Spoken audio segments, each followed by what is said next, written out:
Bonjour à tous et bienvenue dans la cuisine de Marie. Ça fait un petit moment qu'on ne s'est pas vu, mais en tout cas je reviens avec une recette de pâte à pain sans gluten avec le mix char.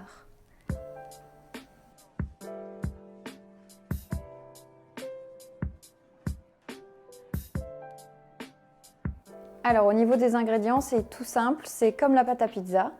Vous aurez besoin du coup de 8 g de sel, 8 g de sucre à l'identique, 21 g de levure fraîche, sans gluten bien évidemment, à lait naturellement, et 40 ml d'huile d'olive, 450 ml d'eau à température ambiante, de quelques graines, pour ma part c'est graines de courge et graines de tournesol, et enfin 500 g de farine sans gluten, et là c'est le mix char. Alors avant de commencer la recette, je vous conseille dans un premier temps d'aller préchauffer votre four au maximum.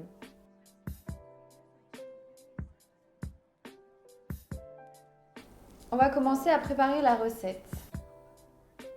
Alors, on va venir mettre le sel et le sucre.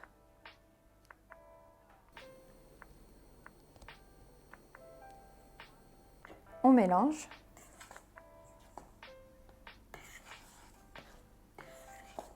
Alors ensuite, on prend nos cubes de levure fraîche, on les met dans l'eau. Hop. Et on va venir les diluer à l'aide d'une cuillère.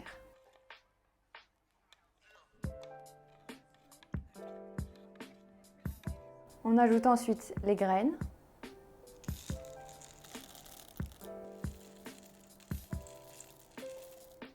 On mélange uniformément le tout.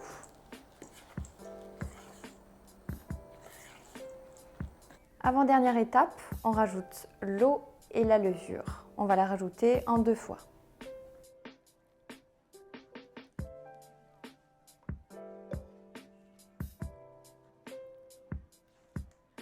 À ce niveau-là, il ne reste plus qu'un ingrédient à ajouter, c'est l'huile d'olive.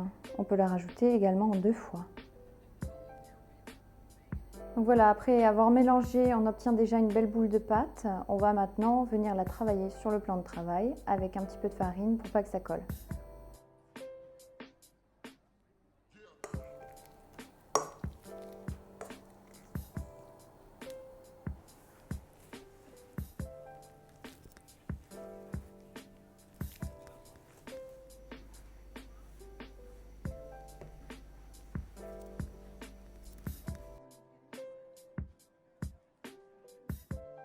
Pour finir, laissez reposer votre pâte pendant 45 minutes, 1 heure environ. Pensez à bien recouvrir votre pâte d'un torchon propre ou bien d'un film plastique. Alors voici le résultat d'une pâte qui a énormément gonflé après seulement 45 minutes de pousse. Donc je suis plutôt contente. Alors mettez un petit peu de farine sur votre papier sulfurisé.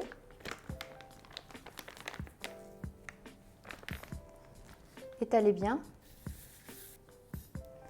Vous allez maintenant récupérer votre pâte en essayant de ne pas appuyer trop fort pour ne pas vider toutes les bulles d'air. Vous la faites glisser délicatement.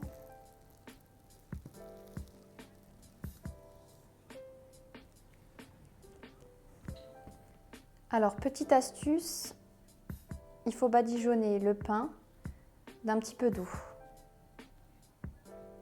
Alors, pour que ça soit plus joli visuellement, je vais tamiser un petit peu de farine sur le dessus.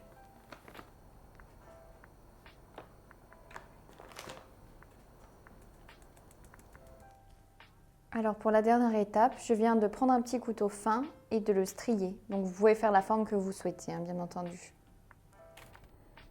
Et c'est parti, au four, on enfourne pendant 50 minutes à 210 degrés.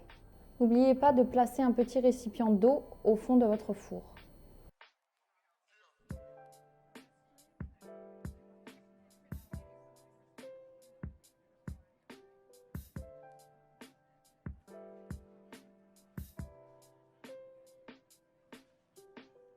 Alors voilà le résultat. Je suis vraiment trop contente. Il rend pile poil comme je le voulais. C'est vraiment un pain voilà, qu'on a l'impression d'avoir acheté à la boulangerie. Donc c'est vraiment ce qu'on recherchait et ce qui me fait plaisir. Maintenant reste l'étape de la dégustation bien évidemment. Mais en tout cas, à l'aspect et au bruit, Ça a vraiment l'air pas mal. Il a une jolie croûte épaisse et puis à l'intérieur, j'espère que c'est épais et en même temps alvéolé. Voilà. Merci à tous d'avoir regardé la vidéo. Dites-moi ce que vous en pensez. N'hésitez pas à m'envoyer vos retours et vos tests, que ce soit sur Instagram ou en bas de la vidéo. Je vous dis à très bientôt. Bye bye.